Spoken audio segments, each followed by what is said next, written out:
want to start Dvorak on the wing? I know you talked about wanting to get him more minutes. Is that where you're expecting he'll start on Thursday? I mean, that's part of it. I mean, I think Devo's played some good games for us, but there's also there's protection and stuff like that too. We got to make sure that there's a certain way we want to play, and there's certain things we got to tighten up. A lot of odd man rushes, and I think that line's a pretty responsible line. Devo and Couturier, Casey. So there's a method to our madness. I mean, it's not set in stone, but we just got to play to our identity. Starting against Florida, do you want to? It's obviously a more physical team. Are you going to aim for a more veteran physical lineup against a team like that? Yeah, we'll take a look at that. But yeah, they play a tough brand of hockey that can also score, and they got skill guys, so they can play it. The thing with Florida, they can play it any way you want. They're that type of team. You want to play tough, they'll play tough. They want to play a skill game, they can play a skill game. But they're a team that obviously, you talk about teams that play their identity. They're probably the team that plays their identity the most. With Cam York being day-to-day right now, how are you going to kind of shuffle around and adjust the Yeah, defense to that gap? Yeah, we're going to shuffle. We're still trying to find a couple of guys to separate themselves. So there's going to be a committee until Yorkie gets back. I'm not sure where he's at yet, but we're going to have to do a committee approach right now. With Jetlichenko, we talked to Danny a couple hours ago. He said he's making the team, but how much he plays, that's going to, Danny's obviously going to be involved, but that's going to be the coaching staff and your decision. Do you have an idea of how much you want him to play? Like, are you okay with him sitting out games and watching? Where are you at with in terms of how you want to use him? Well, I think for the first couple of weeks you're okay with that, or what? I mean, I should say 2 weeks, but it can't be a steady diet of it, not playing. You got to be careful. It's too bad because it's that rule, that sweet spot. That guy, you can't play in the minors. You have to send him to junior. We're stuck in that situation a little bit. It happened to Barrett Hayton with me in Arizona. You can't have guys sitting around too much. So we got to figure that out. But the first couple of weeks, we'll see how it goes down.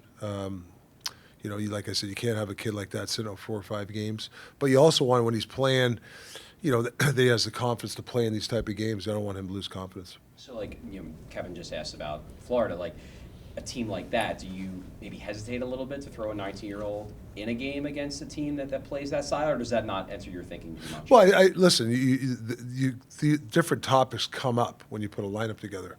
So we'll talk about it as a coaching staff for sure when it comes to that. But we haven't really decided on a lineup going into it. But that's the discussions we'll have as a staff. With Owen Tippett, what's kind of the message to him this year? And he's someone who has such a high talent level, but last year obviously he dipped down in production. How do you kind of draw that out of him? Yeah, I've really got to know him. He likes a lot of feedback. He's actually a smart kid. You ask him system stuff, and he's usually dead on. I think he like to see him not defer as much. I think he's a guy that I'd like to see him be more aggressive in his reads, because when he's aggressive and he gets the puck, I mean, he can do stuff that a lot of guys can't do. Speed, he's great off the rush. I think around the net, those type of plays, I like to see him. That's where he can get those extra goals. That be that big guy in front, tip pucks, jumping on loose pucks. I think that's the next level for him, because he can score. It's to get those other type of goals. I think that he has it in him. He's in the bumper or net front on the power play. Is that kind of play into that a little bit? Yeah, I mean that's a good spot where you get him the puck in the middle of the ice. He's one of the best shooters on the team, and down low, holding pucks, taking the pucks to the net. Those are the situations where we need that kind of look for our power play to be successful. With Nikita Grabenkin, you spent a lot of preseason and camp on lines with top of the lineup guys, Couturier, Mishkov. Today it seemed like he was a little bit out of the rotation. I'm just curious, was there something that he didn't do, in the final few games that maybe has him a little bit further down now? No, it's just numbers. I mean, trying to puzzle people together. You know what I mean? It's got nothing. When you have 14 guys, you got to put puzzles together. His play has been. He's done some really good stuff. Obviously positional stuff that he's got to get better at. And I wouldn't read too much into it. It has nothing that he has done bad. It's more of trying to put a puzzle together.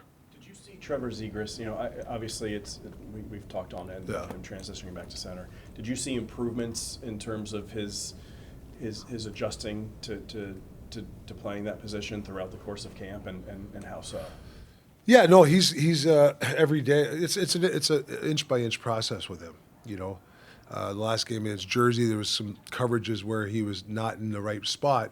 He's still trying to learn. He hasn't played center in a lot of years. It's going to take some growing pains. So we have to allow that.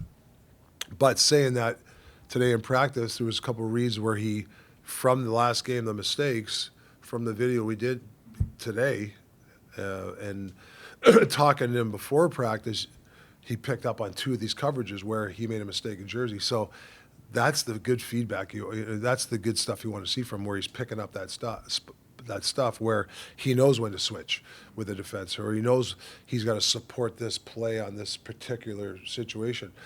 It's going to take reps. It's going to take live games. Hopefully it works out. Talking to a couple of players today, they said they felt confident that the team has picked up on your systems, on what you want from them. On the flip side of that, can you see that they're Yeah. all picking it up? Yeah, there's concepts that they're starting to get, yes, in the games. But there's also things like game management. We're still not to the level to be I shouldn't say a good team, but a winning, consistent team. Game management has to be elevated. Just decision making, things like that. But it's training camp, right? Different lineups, people, different chemistry. So you got to get. Like I said to you guys before, I got to give them a little bit of a break. But we just got to cut down on the free. I think these exhibition games, there's been pockets where I've really liked the offensive movement on the blue line, and the S5 has been better. I think the power play. I think we've had 4 or 5. I don't know how many power play goals, but you can see it's getting better. There's improvements going every day, but the puck decisions and things like giving freebie goals, that's the one thing we got to clean up. I know it's training camp, but it starts Thursday. It's all it's the real stuff. Yeah, when you started camp, did you think that you'd be about where you are now, or ahead of the pace, or behind a little bit? Well, I knew to myself is sometimes I want I want things done properly right away. Right, just in my head, but I'm thinking to myself, well, we have 7 exhibition games, really not spaced out. Guys are coming and going, traveling on 3-hour bus rides. I don't care what anybody says. It's tough. 3 hours, you're getting there. It's different lineups. So there's a lot of things we've thrown at these guys. So I got to give them a lot of credit so far. Is there system stuff like the D-zone coverage stuff that I wish we were a little bit another level on? But I think it's baby steps right now.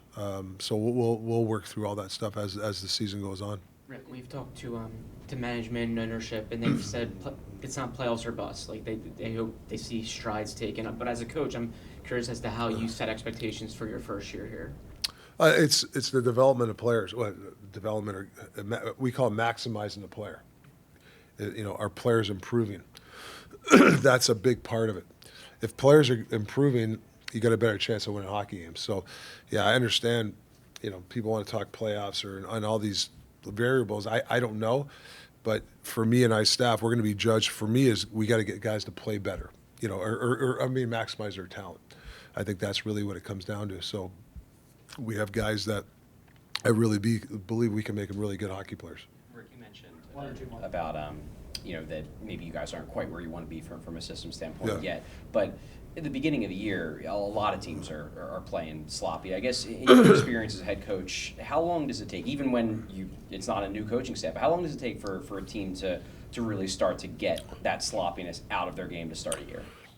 Well, the luxury I had was when I went to Vancouver, I had those last 18, 20 games before this. So I really started training camp then.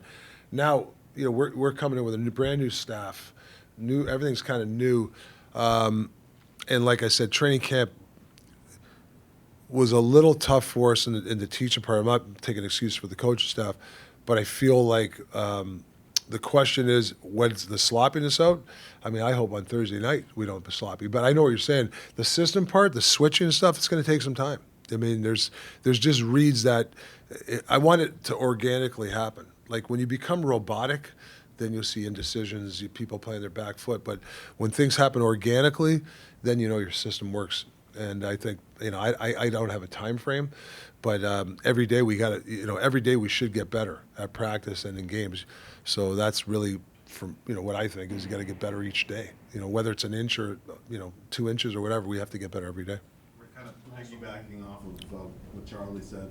You've said Yeah. a number of times you want to see more puck possession, more guys holding the puck for longer periods. And obviously that's going to take a while to kind of adjust that mindset a little bit. Have you seen kind of that incremental progress from the start of camp to going in? Yeah, that's a good point. I have seen that. I've seen, guys. We talk about don't expose the puck. You're coming out of a deep delay, instead of having the puck here where I've been watching the opposition knock the puck away from us. Where now it's like no, keep the puck inside yourself, then turn up. Now that's a puck possession play, but that's reps and that's technique, that's confidence. Somebody's coming in on you. You don't really have to throw the puck away. It's okay to hold the puck. We call it the guy on your back, right? So, guys on your back doesn't mean you should throw the puck away. Those are the little things I think incrementally. If we can make players do that, then all of a sudden you'll have, instead of 10 seconds zone time, you'll have 20 seconds, and then all of a sudden if a team's playing a man-on-man or they're playing a zone. We want the D to go through the middle. Like, don't be afraid to go through the middle. I've seen that. I've seen our D dive through the middle of the ice, and all of a sudden, TK goals the other night. We had a D that goes through. We did a high cycle. He gets a slap shot with somebody in front. We score a goal. That's the stuff you're looking for. But we had the puck. We had possession, and we had movement. And that's going to be an everyday preach every day to have everybody believe in that, because, that's the hardest part is, you want plays, but you want people to shoot the puck. Sometimes as a coach, we talk about plays. Next time, we don't shoot the puck. So you got to be careful it happens organically. That's the way I believe in, not robotically.